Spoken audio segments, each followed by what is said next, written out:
Welcome back to Legacy Builders, everybody. We've got a special guest with us today. His name is Kerry Morris.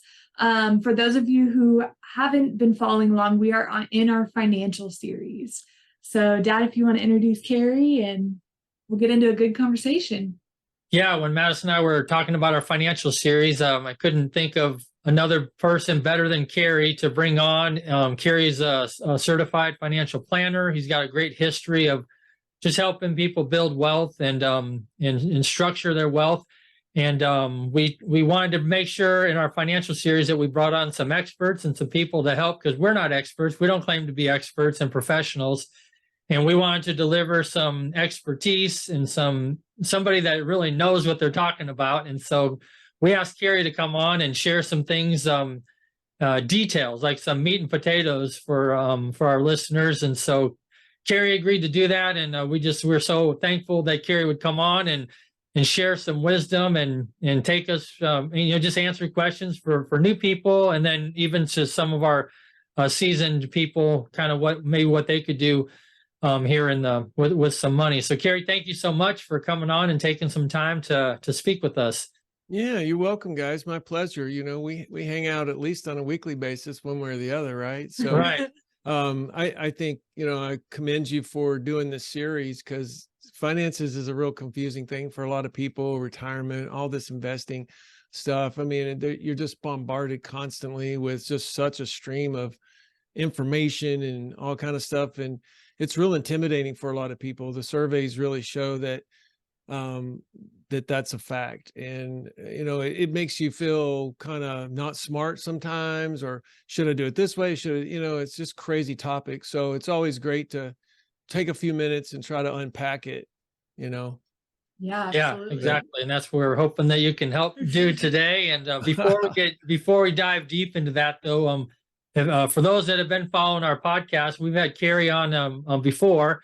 And so for those that may not have caught that episode, Kerry, will you just kind of do a brief background introduction of who you are and your family and stuff? Yeah, that episode was about parenting, right? And yeah. so Yep. I've actually been parenting a long time. I mean, I married a lady. I have a 30-year-old son from a marriage. I married in 1990.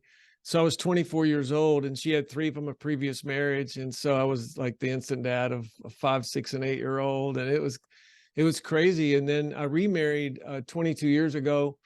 And then Jill and I have 3 that are 5, 8, and 13 now. So Tyler just turned 13. So parenting is definitely a passion. So we dug into that day. And of course, a big shout out to the National Center for Biblical Parenting and Scott Taransky and what they're doing there. So I think that's what you asked me to talk about, right? Is that right? My family. And my mom's 87. So I have an 87-year-old mom, and my dad passed away at 93 this last December. And it was just in a way, it was really special moment. You could tell it was just his time to go. He never had to spend time in a nursing home. And so we've been going through that, Mom. It's the first time my mom's ever lived alone since her whole life, because she went from living with her parents to living with him. So not the topic of today, but kind of a recent twist on my family. Yeah, thanks for sharing that. So before we dive into the meat and potatoes of the finances, I'm just curious for you personally, and so we are in our financial series. So in the topic of money, I'm just curious on the kind of 2-part question. What was it like growing up? How did, when you're growing up in your household, did your parents talk to you about money? What was that look like, growing up and the conversation of money? And then there were to be a shift somewhere where all of a sudden Kerry started having this interest in money that then led you into your career path. So maybe can you go back and talk about what was it like for you when you're growing up? What are you learning differently from there, and how that led into your career path? Yeah, I grew up in middle America. My dad drove a truck, and mom worked as a secretary. And actually, I was just about an hour ago, my 5-year-old and I drove past the street where I grew up when I was 5. And I was telling him how when I'd get 2 quarters in my pocket, I'd walk across the street to the 7-Eleven and get an icy, But I don't remember them really talking to me about money, other than kind of like, hey, you should save some. And we were churchgoers, so we did talk about giving some and then, spending some. But I just remember seeing them work hard. And my takeaway from that, Eric and Madison, was just the value of hard work, and the value of if you want it, you go out and work for it, and so that was really my takeaway. I think the attraction into the financial industry for me was more about the people than the money, because I'm a real people person, and kind of one of my core gifts is teaching. I love to teach. And so in the financial business, that's what you end up doing that a lot, right? Because it is kind of crazy. And what are these, all this language, it's like a whole nother language and everything. So yeah, I mean, that was kind of the connection, is just, and then the kind of the icing on the cake was the fact that as I began to work with people's life savings, it never left me. I always saw it through the lens of like my mom and dad's hard work, out of respect and honoring. And I actually have to remind clients of that a lot of times, and remind them, in other words, of like, you spent 40 years building this, you spent 35 years building this, it's incredibly important what happens at that transition point. Because the last thing you want to do is spend a whole lifetime building something and then make a mistake of some kind, for not to think about covering a base of one, and then see it just kind of like wiped away or that kind of thing. So yeah, it's that's really the connection and the continuum, I think. So your first steps, and you had shared with us kind of what landed you into your first steps into your teaching and financial to where you are now. Maybe kind of. Yeah. You don't really see that coming a lot of times. I mean, I had gone to seminary. I'd graduated the Bachelor of Science in Aerospace Administration and Management. Just trying to follow God and trying to follow the Lord because I always say I went halfway through undergrad as a heathen and half as really fired up for the Lord. And I knew him as Savior before that, but I didn't really, it was halfway through that I really started reading the Word for myself. And I think I shared some of that testimony in our last episode, because I love sharing what God did for me. He really, it was kind of like he said, hey, get your butt back over here, in a nice way. And he put people in my path, as he always does. So got out of undergrad and was just so fired up, and went to Christ for the Nations for a semester, and then seminary for a year, just finding my way, and then I came back to Nashville in 1996. And then February of 97, I needed to replace a term policy that I'd bought 10 years before. When I first got my insurance license, I was about 20 years old. That's way too young. It was kind of the old A.O. Williams buy term, invest the difference thing.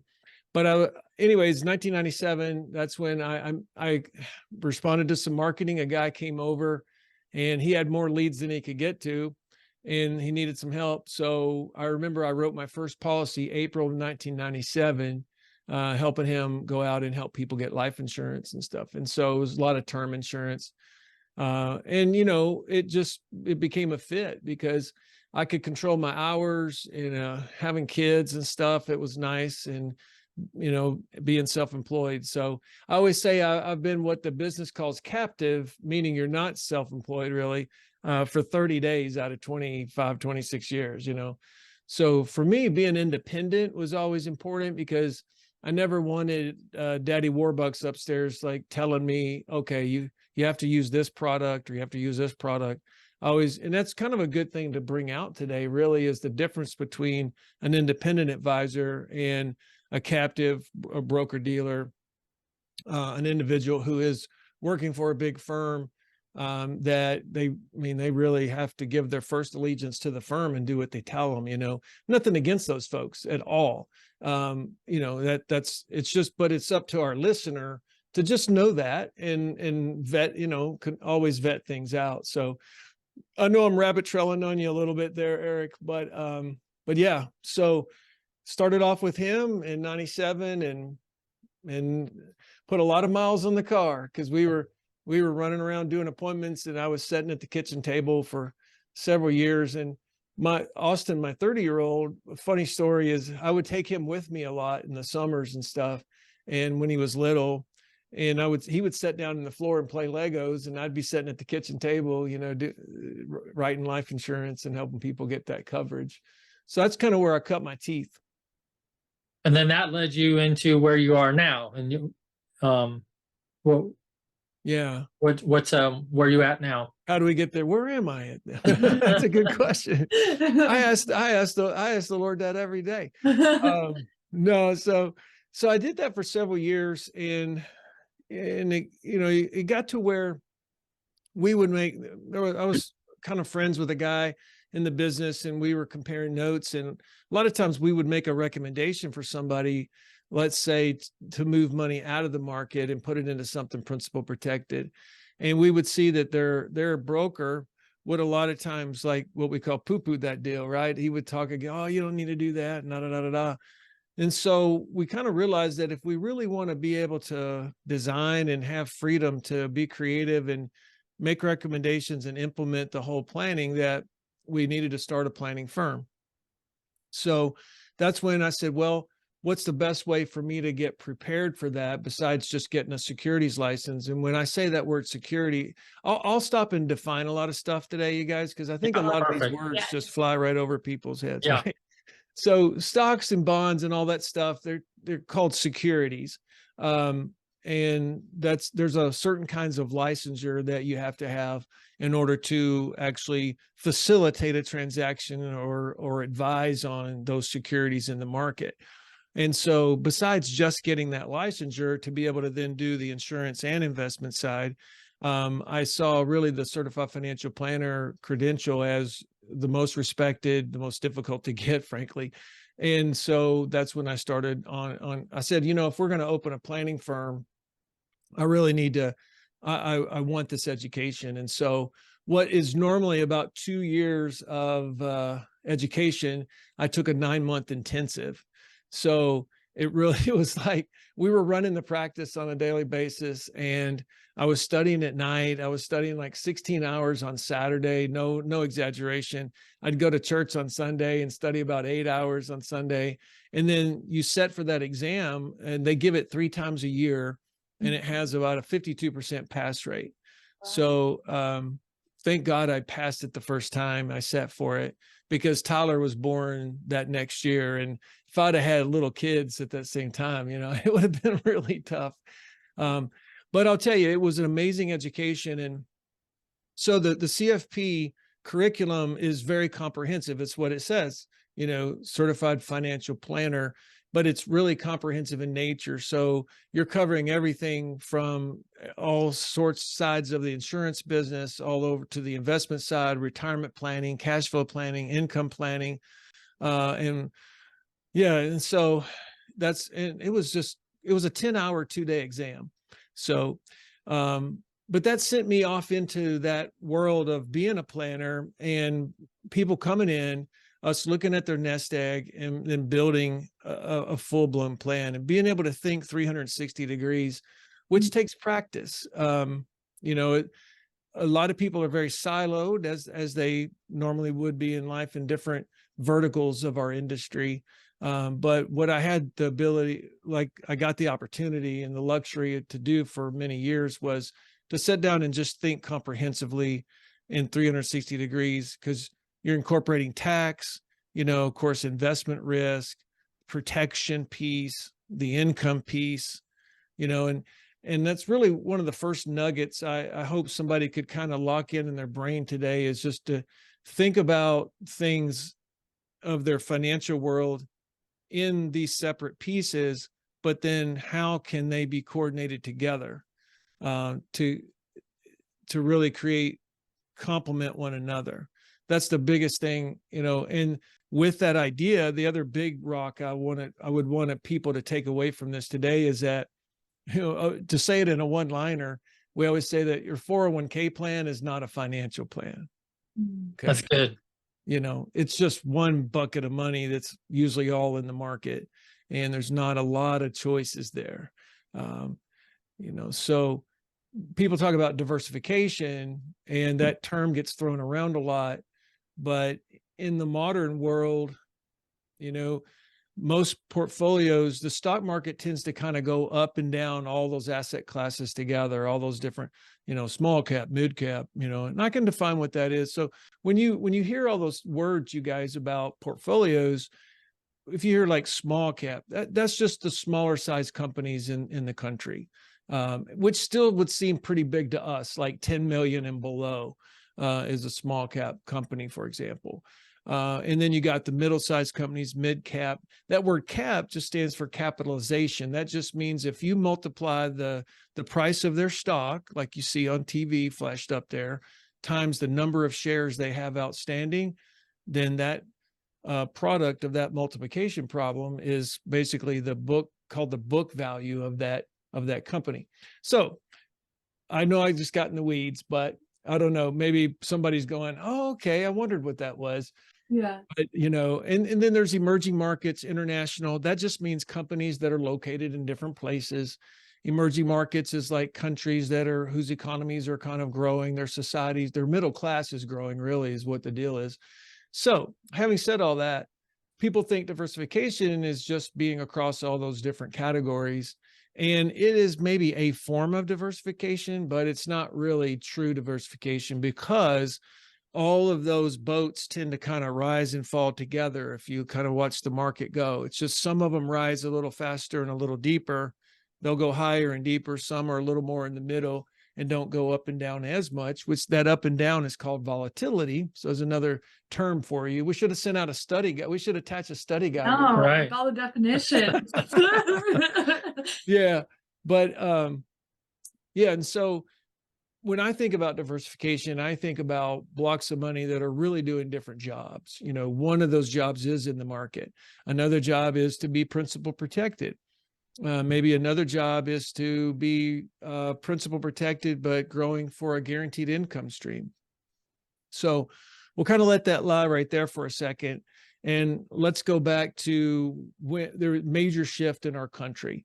And I can pause if you want to, if you're itching to ask another question, but we'll get back to, I'll get back to the major shift if you want. But any other questions on your mind? Yeah, maybe before you get into that. So you had mentioned about the 401k, and, so I wanted to kind of talk about this topic of investing. So people, who are now, okay, they want to do something with their life and they're going to start investing. They have no idea what to do, what to start with. For most people, investing means put some money in your 401k or go try to, shoot the dice with the stock and buy a stock, and so when it comes to investing, maybe what's investing mean from your perspective? And when you help people invest, you're not that stockbroker investor. I don't think you have the ability to help them buy a stock, but I don't think that that's necessarily what your role is, or investing in real estate per se. That may be some advice you give, but you're not going to necessarily help them invest in that real estate. So on this word called investing, maybe give some, talk about that a little bit, and then specifically, where do you help in that role of investing? Yeah.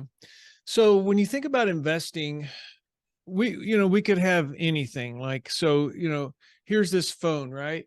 So regardless of the type of investment it is, you want to think about what are the attributes of that investment.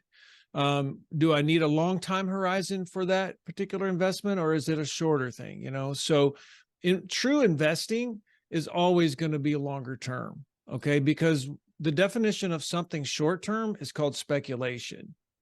Okay.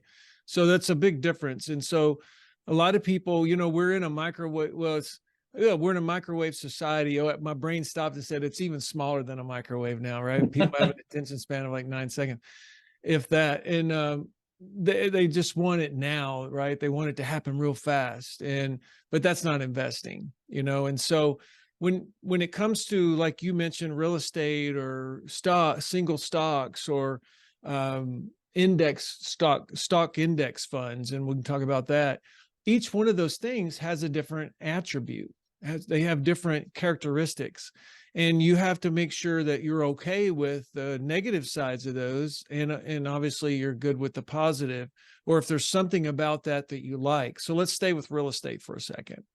Real estate typically is it's going to be a long hold, but traditionally it's more of a conservative option, right? And so then how do you want to buy it? And what are you looking to really get out of it?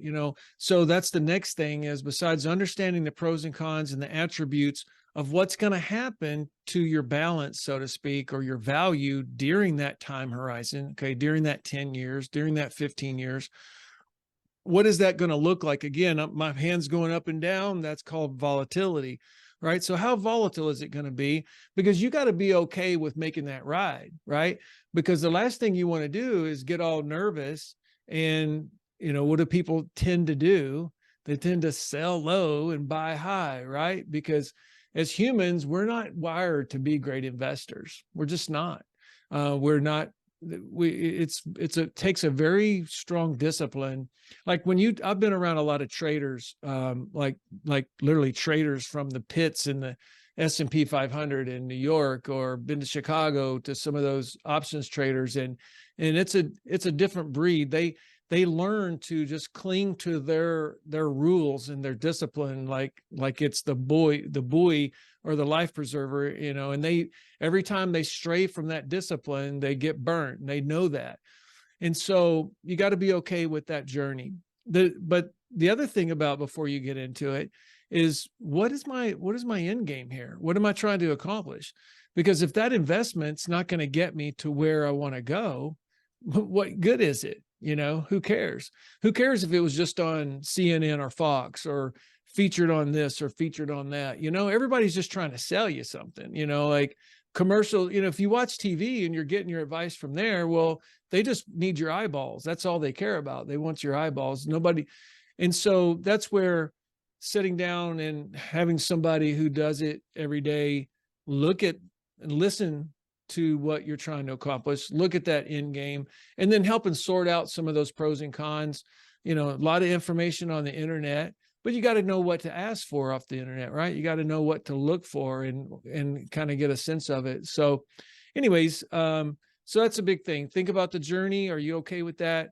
Is this particular thing, after that 10 or 15 years, historically, is there a really, really, really high chance that I'm going to accomplish what I set out to do?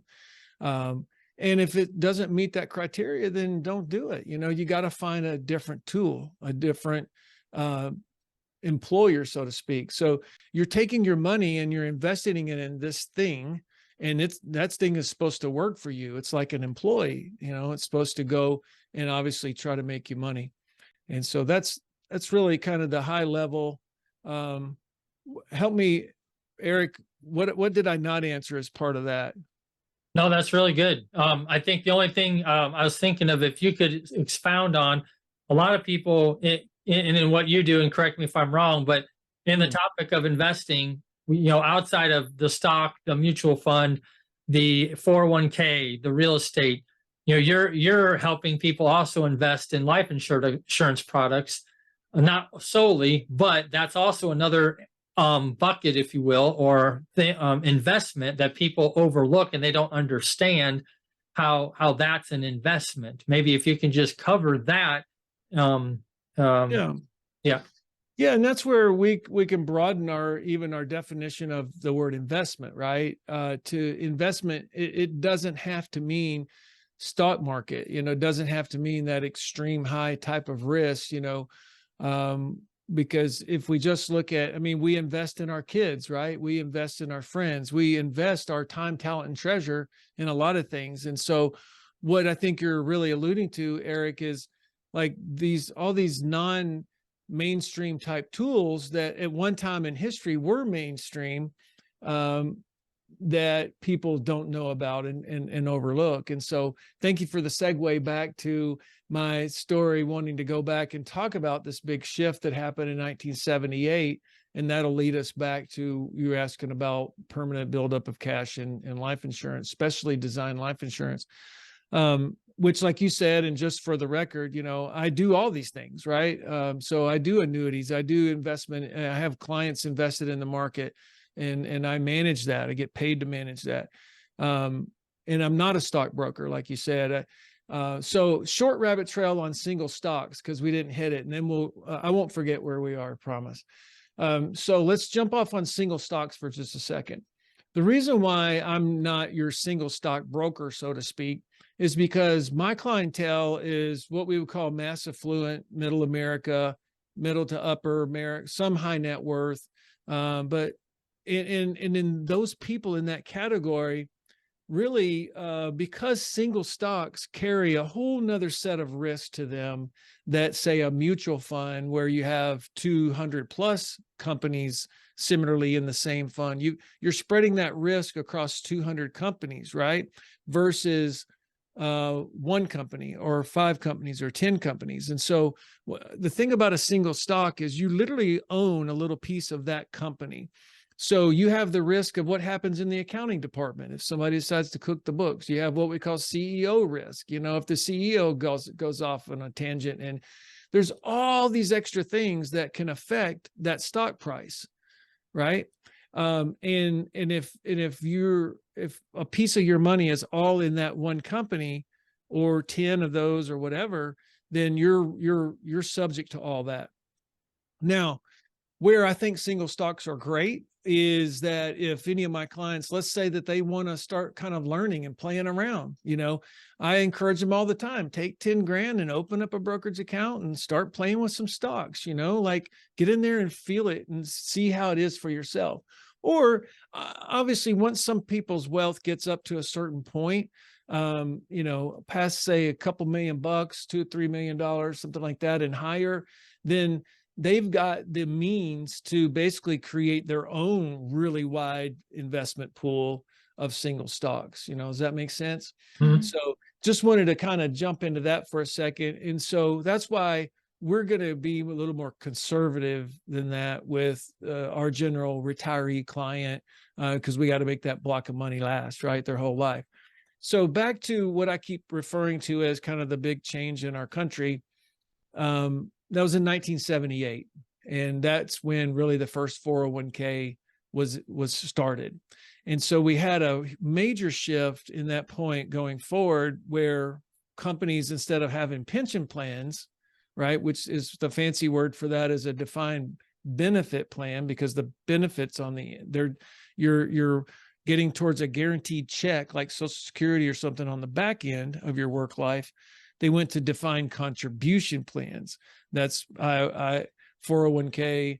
In some years, it feels like a 201k, right? Because it's gone down. But that's where the contributions on the front end have all these rules, and you're allowed to put this much in, et cetera, et cetera. And so companies, frankly, saw the ability there to move the risk from them as a company to pay a pension out for life to simply facilitate a 401k plan where the employee is now taking the risk. They're putting their money in the stock market. And so prior to 1978, 1980, and as that grew, there was nowhere near the amount of Americans invested in the stock market. And like these, it's ran about 55, 60, up to maybe 65% of Americans actually invested in the stock market these days and since then. But before that, it was like 12%. So you didn't have a country of people who were subject to all this craziness that we call the stock market. It wasn't part of daily life like you see it now. But now here we are, 45 years since 1978, and we got this whole generation that basically it's all they've known. And so they're retiring into retirement, having taken all this risk all these years. So maybe, I hear the horror stories and I hear some good stories, right? But then they're retiring into retirement, still carrying all that stock market risk. And that's why that really gave rise to a whole industry that I'm part of, is doing income planning, trying to take that nest egg, convert that into an income stream that they can't outlive, to give them that security to go with their Social Security. Because Social Security is only going to cover, a small portion of a lot, especially if they're a higher earner. If somebody's used to making $100,000 a year, $120,000 a year, Social Security is going to be 30, 40 grand of that. That's a big gap there. So that's all. Anyways, I could go on and on. But prior to that, to your point and your question, Eric, what happened decades and decades before that? So how did somebody get tax deferral? Well, the tax laws around that internal buildup of cash value in a specially designed life insurance product that's built for that, that's gross tax deferred. And then there's a way to pull it out tax free. So as I mentioned off air before we even started, you guys, Senator William Roth, who designed a Roth IRA, and everybody's heard of that pretty much, he actually took his legislation and a lot of his language from the tax code built around that internal buildup of whole life or universal life. Now, it's probably beyond the scope of today to get into the different kinds, but there's a few different kinds, but the product design, it's kind of like you, Eric, there's certain parts of your building world that you have such license to be so creative in certain things, right? The range of design that you can do on something is huge. And that's how these permanent life policies are. And that's the message that doesn't get out there very much. But there's a group of specialists around the country, a group of guys like myself who've spent time really digging into that and understand how to build that. And so what that looks like, and we can move on, is it's the ability to design a contribution generally at almost any level somebody wants, where a 401k is going to limit that contribution to a certain point. It's the ability to design what you want to pay out in a tax-free income on the back end. We can kind of reverse engineer that to how much they put in on the front end over a number of years. And so it has the death benefit that goes along with it. So if they do, but actually, not to get into the weeds, but just to mention one thing that kind of give you an idea, we actually squeeze the death benefit down so that it grows max cash inside, things like that, right? So I can nerd out on that real fast, but it's a perfect example of some of these wonderful tools that really don't get talked about. So that's one way for decades that Americans created tax deferral. There's another product that insurance companies have called an annuity. And that's simply, in its purest form, that's really what Social Security is. It's really what a pension is. But that's when the money's paid out in payments over lifetime. That's what people think of. But for a long, long time, there's been what's called deferred annuities, where it just sits there and grows tax deferred. So that's the other way prior to 1978 that people built tax deferred wealth, was through those different types of chassis. And the way they grow inside of those varies across the board. And so we pick the kind we want. And since 1995, they even have the growth inside of that can be linked to the stock market, whether you're in the market on one option or not in the market on the other, but you just share in the gains of the market without being in the market. So again, we're just hitting these stuff real high level, not trying to dig down, just want to kind of give you guys an exposure to that stuff. But that's what we're doing really is you ever open a toolbox and you're looking for tools and you're like moving stuff around. I'm sure I'm talking about a much less organized toolbox than Eric's, right? I'm sure Eric's is like squared away. Right. But my toolbox is like, oh man, I'm looking for that one socket, right? So I'm digging around. That's really what we're doing right now. We're kind of digging around in the toolbox that guys like me have at our disposal. And so, that's where some of that stuff, let's say this, Eric and Madison, some of that stuff you definitely can build wealth towards retirement with. And then some of it is really great to use at retirement. Now, let's say this, just to make a big disclaimer here, nothing wrong with 401ks. Okay. So let's talk about that for a second. I mean, you got an employer and you got a company match, and that match is 2%, 3%, sometimes up to 5%, then by all means, that's a great way to, you want to have money in the stock market. In modern history, our government very much wants to protect the stock market, right? That's why they in 2020 printed $3 trillion worth of money in 3 months, $3 trillion in 3 months in 2020. Back in 2008 and starting in 9, 10, 11, 12, 13, it took them 5 years to print $3 trillion. And so in modern times, our government definitely is doing things to try to make sure they prop up that stock market. But we can't count on that to be the case long term, because if you think about it, the market went down in 2020, back up, right? And then 2021 kept going up. 22 went nothing but down, right? But did the government pass a stimulus? No. You know why? Because inflation. So inflation was that kind of like barrier there, that if they would have printed money and more stimulus in last year, then inflation would have just ran through the roof. So they had to hold back the presses, not print all that money, and raise interest rates a little bit to try to slow down inflation. So this is probably a good point for me to say there's macroeconomic things going on. So, Right. If you hear nothing in the last 10 minutes, hear this. There's always macroeconomic things going on, and then there's microeconomic things going on. So, and part of that micro is in your particular life, in your situation. But macroeconomically has an influence on that. And so I always say that if people ignore the macro when they're coming into retirement, they can make a big mistake, because they might literally go into the wrong things. I'll give you a perfect example. So like when inflation goes up, that has an inverse relationship to bond values. Now, what is a bond? We talked about stocks, right? So let's just take a minute and define what a bond is. A bond is simply where you're actually cutting a loan to a company, okay, or the government, depending on what kind of bond it is. So that's where a company, a corporation, or the government is saying, hey, can we borrow your money? And if you lend it to us, then we'll pay you this much in interest. Okay. So what happens is if interest rates are going up, why would you, if your bond value goes down that you bought, say, a year or 5 years before, because that bond is paying a lower interest, the new bond's paying a higher interest, so your old bond is worth less. So as interest rates go up, bond values go down, because people are going to go after those new bonds, not want to buy your old. So you have to discount your old bond. And that's as far into the weeds we need to go on that, right? But if that was just like Charlie Brown's teacher talking just then, just remember that interest rates go up, bond values go down. So what does that mean? Let's tie it all together.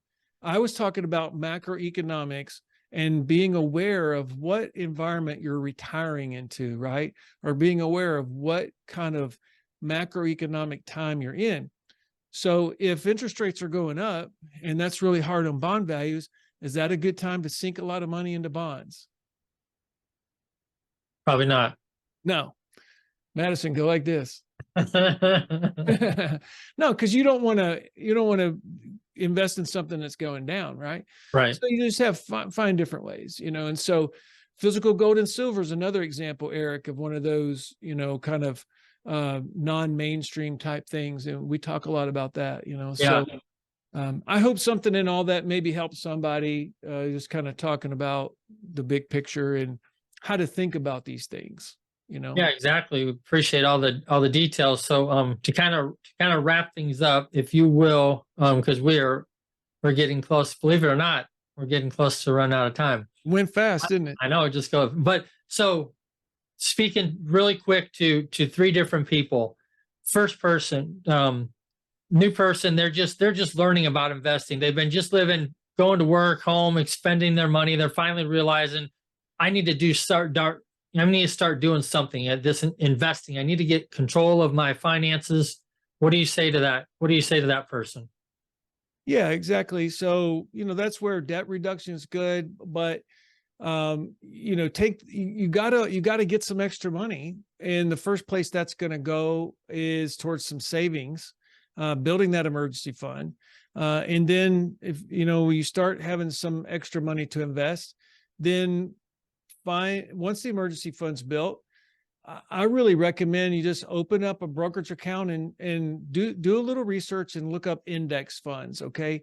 You can buy a little slice of the market very cheaply that way. And then just start putting that money, have it automatically pulled out of the checking account. But see, if you don't build your emergency fund first, then you really run the risk of having to interrupt that process of the investing. And you could have to interrupt it when it was actually down, and you don't want to do that. And so the emergency fund protects really your investing plans and where you're trying to get to. You just got to get a win. You can't swing for the fence. You just want some singles, right? And so you'll feel a lot better, and you'll feel like you're making forward progress by, getting out of debt, getting that emergency fund, and then just starting to see some balance grow in that little brokerage account. You want to do it as cheap as possible. Very good, very good. So second person is these people they're into investing. They've been trying to do this all by themselves. They think that they can outsmart not saying that they're not smart, but they're just kind of getting to the point where they realize I need to get somebody else involved to help me. These things are coming up. I need to save taxes here, save taxes there. They're getting into this point where taxes are an issue. Getting that financial plan, coming to see Kerry to talk about this. What do you say to this person who's now realized they're to a point in their life where they need to have someone like you in their life? What do you say to them? Yeah. And so you got to look at, what is that runway to retirement? What does that look like? Is it 10 years out? Is it 5 years out? Is it 15 years out? And those different timeframes then open up kind of a different sets of options, right? And so the collaboration with a planner is really a chance to say, okay, what am I missing here? What are my blind spots? What's out there that I don't even know about that I could be utilizing? How can I start some things now that I can get them a lot cheaper, so to speak, if I do them now than if I wait 10 years and I got to do it then, and so remember that reverse engineering process, reverse engineering outcomes. So I talk to people a lot about outcomes. That's really what we're doing as planners, is we're saying, okay, we look out here, here's the outcome that client wants. Is it feasible? Let's have an achievable goal. And then we go back here and we build a plan to get there with a high level of confidence. And so that's what that looks like. And then you trust God to bless you. And there's always ways, it can always go better than that, right? But we try to lay in a baseline, you guys, of like, as people build wealth, let's position things so that they don't get knocked back down. That's the worst thing, is to get close to retirement, and then all of a sudden just, you get knocked back down and you don't have time to recover. So what's the third group? So the third person is these people have been accumulating wealth, right? And then, like you said, talked about your 401k groups and not just 401ks, but others where they're realizing, I'm starting to get these disbursements, and I invested with pre-tax dollars, but now I got to pay tax on these large amounts of money that are coming out. And so now they need help figuring out how to have a plan to disperse these funds at a different rate. What do you say to these people? Yeah. So again, that's where, setting down GPS, where are we now, right? Let's plug in let's see where we are now and where we want to go. Let's look at life expectancy. This is a lot of years people are in retirement. This is a pretty modern thing, by the way, retirement is. And especially the way that we see it done today, where people are in retirement 25, 30, 35 years, so that, and comes a point where they can't go re-earn that, they can't, and even having to try to go get a paycheck anywhere near that. And so, it's a little scary, right? To kind of sit down and be vulnerable, to say, okay, where am I? But it's worth it. It's like that, the truth of that, to kind of know, and then set expectations. What is a feasible runway for that, and then what tools, are there any changes that need to be made? I mean, guys, I've done a lot of elder care planning, and save me 2 minutes or 3 minutes at the end to at least, we got to touch on longevity. We got to touch on the back of this for just a second, the back end of life and stuff. But I've seen so many 80-something-year-old ladies walk in the door and just still fully invested in the stock market. Makes no sense at all. But that's how the Wall Street community, the part of the financial community that that's all they do.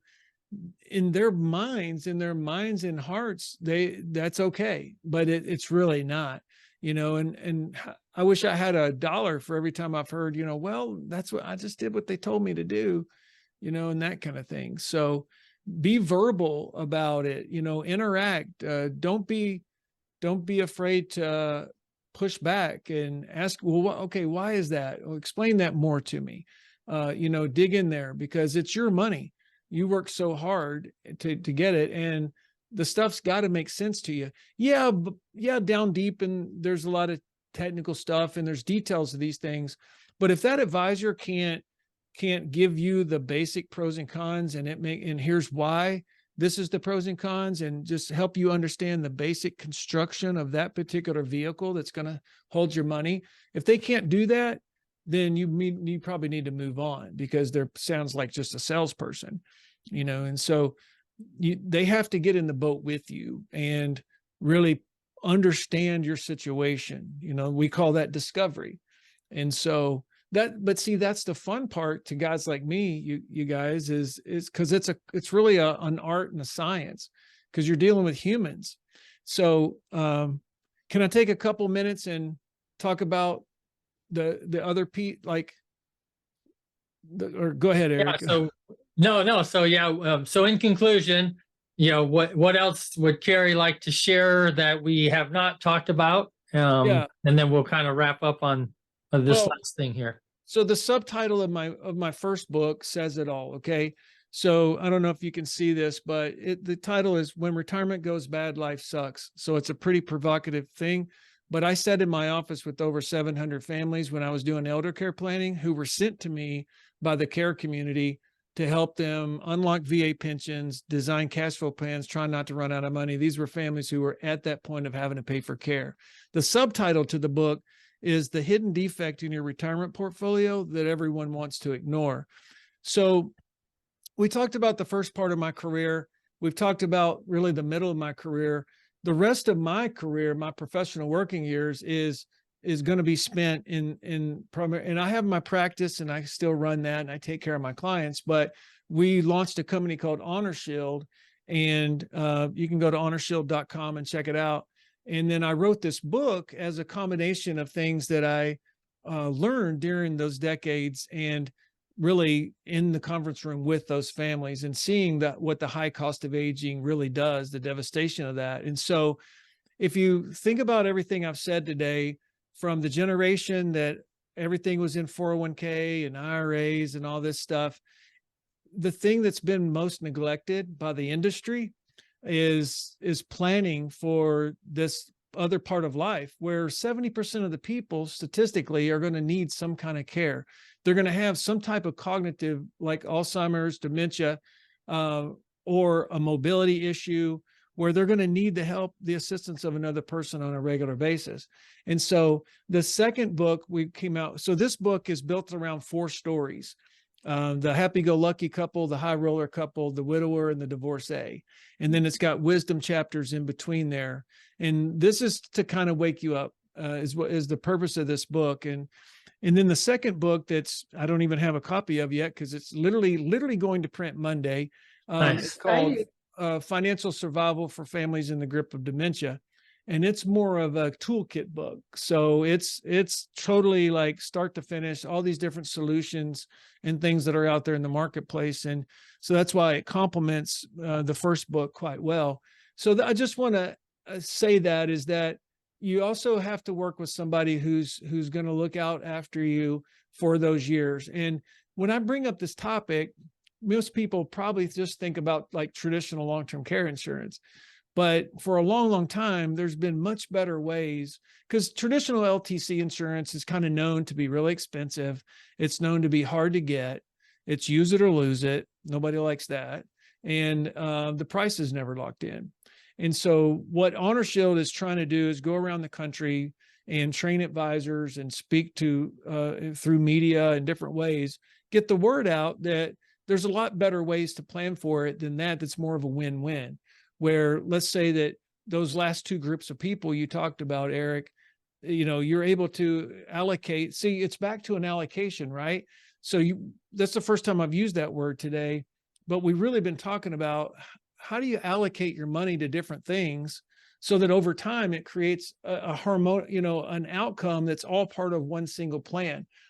And so we have options we can do an allocation to something that gives really nice leverage if somebody needs care, but it passes on a death benefit to the family if they don't need care. So the money's not wasted, and so that's all I need to say about that today. I just wanted to make sure we capped it off with, you cannot ignore that end of things because everybody else is.